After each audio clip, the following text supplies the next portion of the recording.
Guacamelee looks pretty good. Do you reckon I should get it? Yeah, that's a great idea. Okay then.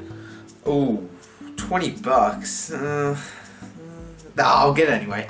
I mean, it's not like it's gonna be cheaper anytime soon. 2 hours later. You knew about this, didn't you, Cooper? I sure did. Oh, you think this is funny? You think this is... Oh, send help. Please.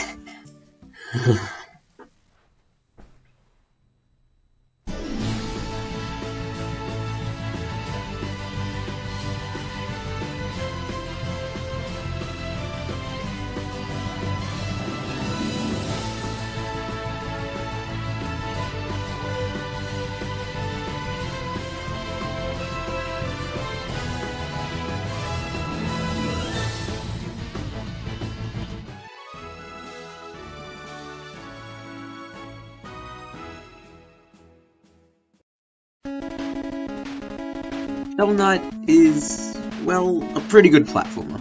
You've probably all heard of this by now, so I won't talk about it too much, but it's one of those games that really appeals to a certain audience that, to be honest, I'm not really a part of. You'll probably enjoy it even more if you grew up with the NES and SNES, as I can tell it's a great way to get the nostalgia bugs running. But if you're like me, then you'll probably enjoy it just as much as a quality platformer without much fuss. Yes, being a 72-year-old, I found Shovel Knight incredibly fun and a good reminder of the classic platformers we used to play. It feels like one of those old NES games, especially since it plays just as good, if not better, than some of the modern platformers out today. Wait, I share a room with a 72-year-old? I feel like I should be worried.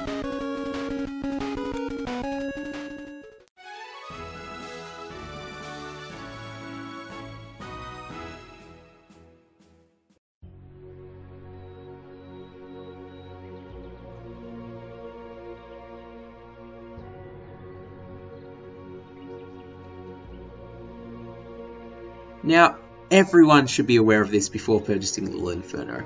The gameplay is appalling. However, that isn't really the point. Little Inferno is one of those experience games that you may like if you're in the right state of mind. If you're relaxed and ready to analyse what it has to offer, you're going to come out pretty happy with your purchase. If not, then you're going to have a pretty mediocre time. In the game, you basically have to burn things in your new toy, the Little Inferno. You also get some letters which act as the game's story, and that's it. But what makes it so special is some of the high level concepts that it deals with, while at the same time being pretty funny. It left me thinking long after it ended, and it really isn't like anything I've played before. Without spoiling anything, it does get pretty dark as the game goes along, and the message it elicits really is something special. It really is hard to market this game, so I won't be surprised if I'm not making any sense, but if you're curious, I would just get it. It's a game that will stay with you for a long time. And it's also out on mobile, so if you don't have a Wii U, then you can get it there. Then again, I don't really know why you'd be watching this video if you didn't. Maybe they just want to see you. Aw, thanks, Cooper. You actually believe me? God damn it, Cooper.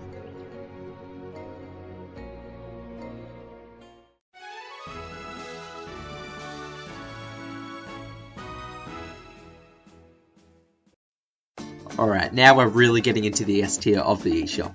Guacamelee Super Turbo Championship Edition is amongst the finest and most refined platformers I've ever played.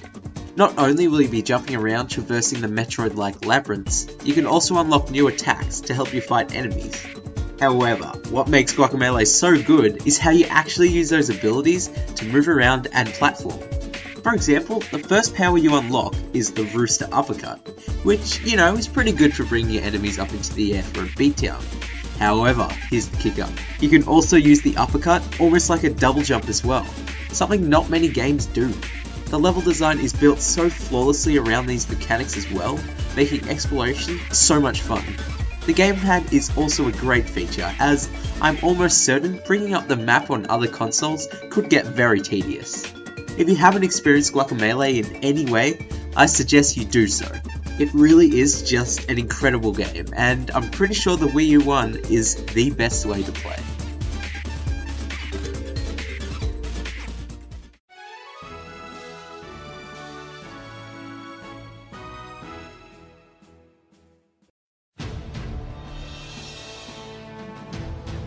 Wow, you've talked about this game a lot.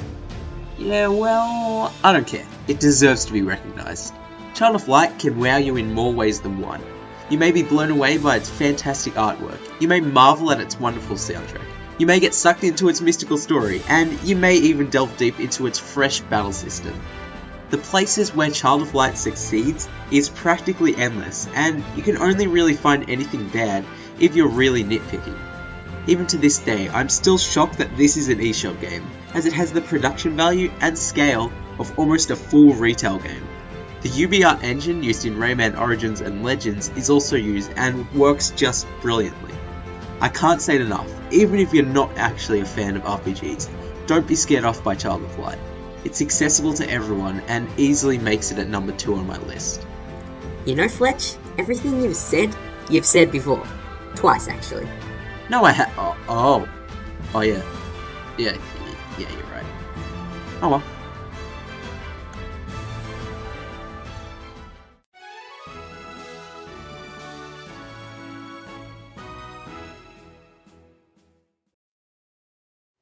I'm Charles Martinet, and now it's time for Bit Trip Presents Runner 2, Future Legend of Rhythm Alien.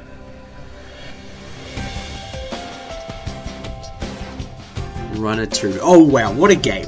Bit Trip presents Runner 2 Future Legend of Rhythm Alien is not only a mouthful to say, it's an absolute delight from start to finish.